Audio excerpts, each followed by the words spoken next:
പാലപ്പിള്ളിയിൽ കാട്ടാന ജനവാസ മേഖലയിൽ ഇറങ്ങി കൃഷി നശിപ്പിച്ചു. പുലർച്ചെ 4 മണിക്ക് ഇറങ്ങിയ കാട്ടാന കൃഷിയിടങ്ങളിൽ നിലയുറപ്പിക്കുകയായിരുന്നു. രാവിലെ ടാപ്പിങ്ങിനെത്തിയ തോട്ടം തൊഴിലാളികൾ പടക്കം പൊട്ടിച്ചാണ് ആനയെ തുരത്തിയത്. ശരത് ഓങ്ങല്ലൂരാണ് വിവരങ്ങൾ നൽകാനുള്ളത്. ശരത്, ഈ പ്രദേശത്ത് കടുവ ഇറങ്ങി എന്നുള്ള ഒരു വിവരം കൂടി ഉണ്ടായിരുന്നു. കാട്ടാനയും കടുവയും ആശങ്കയിലാണോ ജനങ്ങൾ? എന്താണ് ഇപ്പോഴത്തെ അവിടുത്തെ സ്ഥിതി? തെരച്ചിൽ എങ്ങനെ നടക്കുന്നു?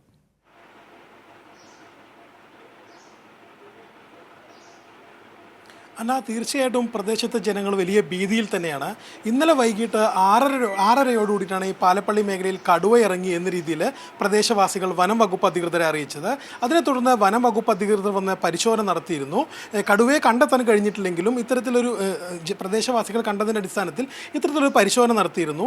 അതിനുശേഷം ഇന്നലെ പുലർച്ചെ 4 മണിയോട് കൂടിയിട്ട് ഇന്ന് പുലർച്ചെ 4 മണിയോട് കൂടിയിട്ട് പാലപ്പള്ളിയിലാണ് ഇത്തരത്തിൽ ജനവാസ മേഖലയിൽ കാട്ടാനക്കൂട്ടം ഇറങ്ങിയിട്ടുള്ളത്. പാലപ്പള്ളിയിൽ പുലിക്കണ്ണി എന്ന് പറയുന്ന പ്രദേശത്താണ് കാട്ടാനക്കൂട്ടം ഇറങ്ങിയത്. കാട്ടാനക്കൂട്ടം ഇറങ്ങിയിട്ട് അവിടുത്തെ കൃഷി, റബ്ബർ, കവുങ്ങ് ഉൾപ്പെടെയുള്ള കൃഷി വലിയ രീതിയിൽ നശിപ്പിച്ചിട്ടുണ്ട്. എന്നിട്ട് കാട്ടാനക്കൂട്ടം അവിടെ കൃഷിസ്ഥലത്ത് നിലയുറപ്പിക്കുന്ന ഒരു സാഹചര്യം ഉണ്ടായിരുന്നു.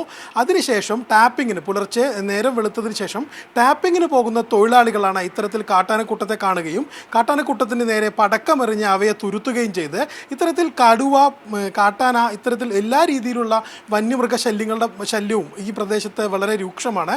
സ്വാഭാവികമായിട്ടും ജനങ്ങളുടെ ഭാഗത്ത് നിന്ന് അതിനെ പ്രതിരോധിക്കാൻ വേണ്ട നടപടികൾ കൈക്കൊള്ളണമെന്ന ആവശ്യം ശക്തമാണ്. പ്രധാനമായിട്ടും പറയുന്നത് കടുവ ഇറങ്ങുന്ന പ്രദേശമായതുകൊണ്ട് കടുവയെ പിടികൂടാൻ വേണ്ടി ഒരു കൂട് സ്ഥാപിക്കണമെന്നാണ് പറയുന്നത്.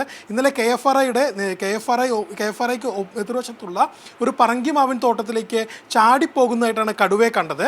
പാലപ്പള്ളി പ്രദേശത്ത് ആനയും കണ്ടു. സ്വാഭാവികമായിട്ടും ഒരു കൂട് സ്ഥാപിക്കണം, കടുവയെ പിടികൂടാൻ ഒരു കൂട് സ്ഥാപിക്കണം, മറ്റു വന്യമൃഗങ്ങളിൽ നിന്നും രക്ഷ നേടുന്നതിനായിട്ട് ഒരു ട്രെഞ്ച് നിർമ്മിക്കണം എന്നീ രണ്ട് ആവശ്യങ്ങൾ പ്രധാനമായിട്ടും തദ്ദേശവാസികൾ ഉന്നയിക്കുന്നുണ്ട്.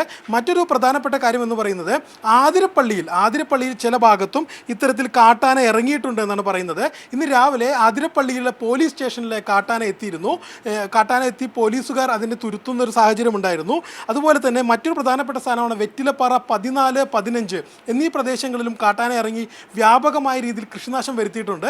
സ്വാഭാവികമായിട്ടും പാലപ്പള്ളിയിലാണെങ്കിലും ആതിരപ്പള്ളിയിലാണെങ്കിലും തദ്ദേശവാസികളെല്ലാം തന്നെ ഇത്തരത്തിൽ വന്യമൃഗശല്യം കൊണ്ട് വല്ലാതെ പൊറുതിമുട്ടിയിരിക്കുന്ന ഒരു സാഹചര്യമാണ്. തൃശ്ശൂർ പാലപ്പള്ളിയിലാണ് ഈ 2 സംഭവങ്ങളും. കടുവയും കാട്ടാനയും ഇറങ്ങിയതിൻ്റെ ആശങ്ക അവിടെയുണ്ട്. തെരച്ചിൽ സജീവമാക്കിയിട്ടുണ്ട് അധികൃതർ. ശരത് ഓങ്ങല്ലൂരാണ് വിവരങ്ങൾ നൽകിയത്.